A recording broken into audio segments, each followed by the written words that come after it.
Hello மக்களே, இன்னைக்கு ஒரு முக்கியமான டாபிக் பற்றி தான் பார்க்க போகிறோம். இப்போ நவடேஸ் பார்த்தீங்கன்னு வச்சுக்கோங்களேன், நிறைய பேருக்கு வேலை கிடைக்க மாட்டேங்குது. ரெண்டாவது, சம்பளம் கேட்டால் அவனுக்கு எல்லா டேலண்ட்டும் இருந்தும் அவனுக்கு வேலைக்கு எடுக்க மாட்டான். எடுத்தாலும் நாங்கள் இவ்வளோ தான் சம்பளம் கொடுப்போன்றாங்க. அவன் ஒரு 5 வருஷம் 6 வருஷம் வேலை செஞ்சு அவன் 10,000 20,000 போகிறதுக்கு அவன் என்னைய மாதிரி ஆட்டோ ஓட்டே போயிடலாமே.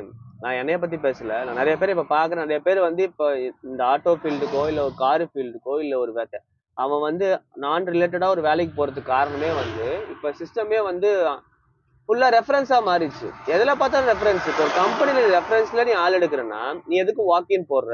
சரி, வாக்கின் போட்டா அட்லீஸ்ட் ஒரு 10 பேரும் எடுக்கணும்ல. வாக்கின் போட்டு ஒருத்தனை ஒரு நாள் ஃபுல்லா உட்கார வச்சு அவன் சோறு இல்லாம உட்கார வச்சு அவனை வெறுப்பேத்தி நைட்டு 10 மணி 9 மணிக்கு உனக்கு வேலை இல்லைன்னு சொல்லிட்டு அனுப்புறதுக்கு நீ உள்ளே ரெஃபரன்ஸ்ல எடுத்துட்டு போயிடலாமே.